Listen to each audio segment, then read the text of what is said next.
Students, I am Madhvi from Happy Cambridge School, your Hindi teacher.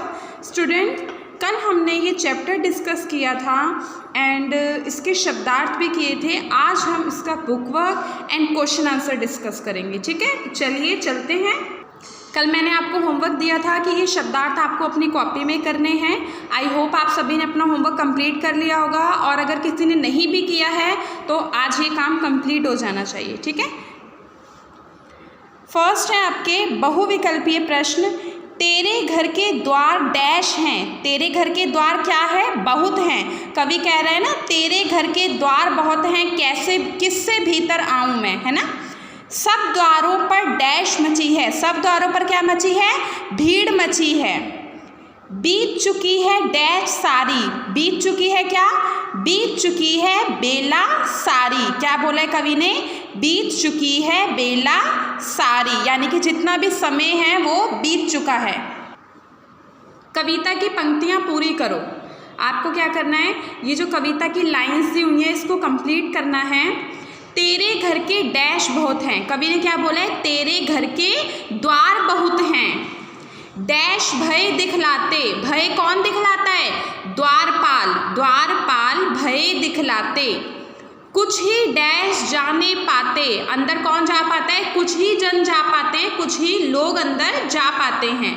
करूँ dash की अब तैयारी, वही बैठ गुण गाँव में. कवि क्या कह रहा है? अब मैं अपनी कुटी की तैयारी कर रहा हूँ, अब मैं अपने घर जा रहा हूँ और वहीं पर बैठ के तेरे गुणगान करूँगा. ठीक है, ये है आपके मिलान करो.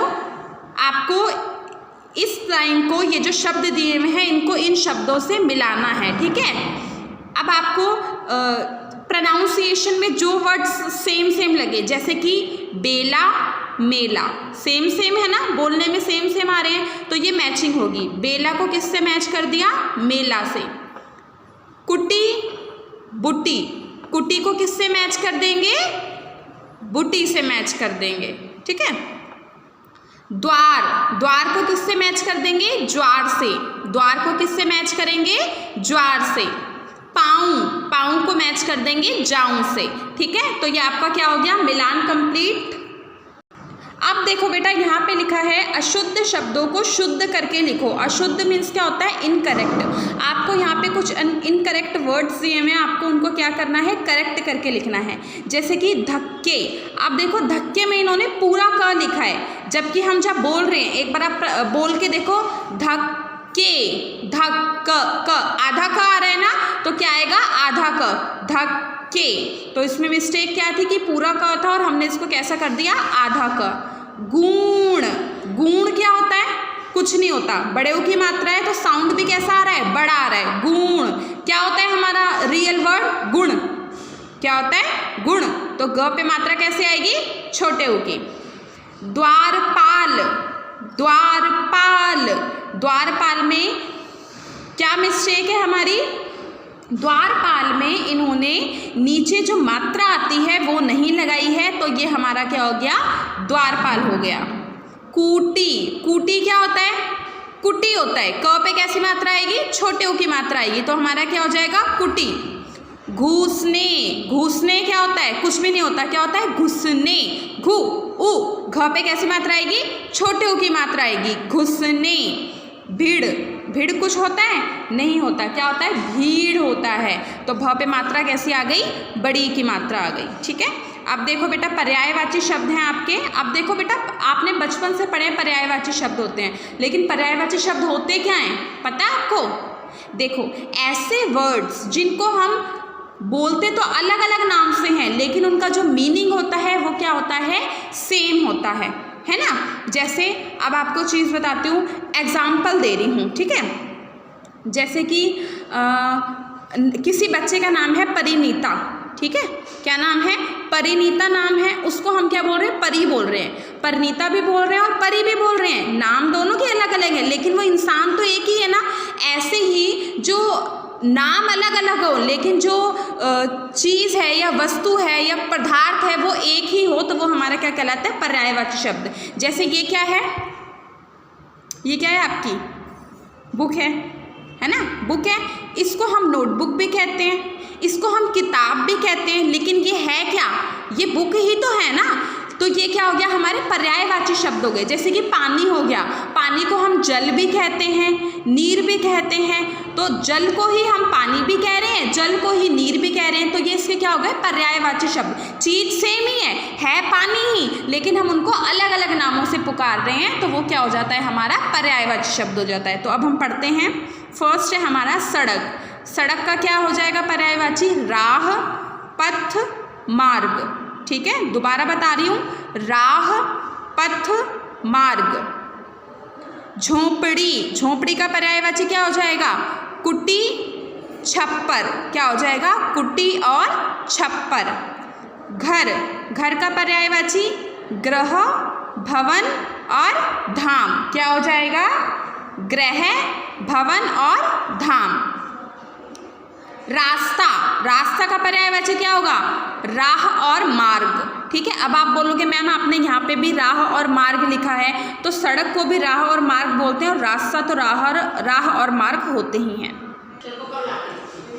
तो ये बेटा देखो, क्योंकि जो हमारा रास्ता होता है वो सड़क से ही तो जाता है ना।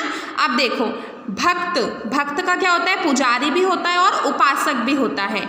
ईश्वर, ईश्वर का क्या हो जाएगा, भगवान, प्रभु और मालिक। क्या हो जाएगा, भगवान, प्रभु और मालिक। बेटा अभी आपका जो बुक वर्क है ये कंप्लीट हो गया है। अब चलते हैं हम क्वेश्चन आंसर की साइड। फर्स्ट क्वेश्चन क्या है बेटा हमारा, इस कविता के रचयिता कौन है। रचयिता मीन्स क्या होता है, जो रचने वाला होता है। इस कविता को यानी कि किसने लिखा है। इस कविता के रचयिता मैथिली शरण गुप्त जी हैं। कौन है इस कविता के रचयिता, किसने लिखा है इस कविता को, मैथिली शरण गुप्त जी ने। मैं आपको दिखाती भी हूँ, ये देखिए लिखा है ना, हर पोयम के नीचे उसके रचयिता का नाम लिखा होता है। ठीक है, तो क्या लिखा है, मैथिली शरण गुप्त।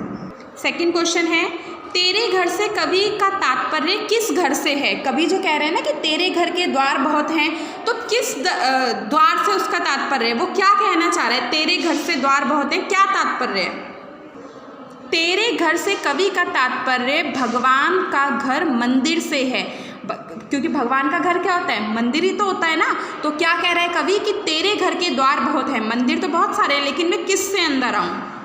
थर्ड क्वेश्चन, भीतर जाने में क्या कठिनाई है। भीतर मीन्स क्या होता है, अंदर जाने में। मंदिर के अंदर जाने में क्या कठिनाई आती है। भीतर जाने में बहुत सी कठिनाइयाँ हैं, जैसे मंदिर के द्वार बहुत हैं, उनमें भीड़ भी बहुत है, द्वारपाल भय दिखलाते हैं। क्या क्या कठिनाई आती हैं, एक तो मंदिर में भीड़ बहुत है, दूसरा द्वारपाल भय दिखलाते हैं, और जो मंदिर के द्वार है वो भी इतने सारे हैं। तो ये सारी कठिनाइयाँ हैं जो हमें भीतर जाने में आती हैं। कवि अपनी कुटी में लौटने की तैयारी क्यों करता है। कवि ऐसा क्यों कहता है कि मैं अपनी कुटी में लौट रहा हूँ, क्यों तैयारी करता है वो अपनी कुटी में जाने की।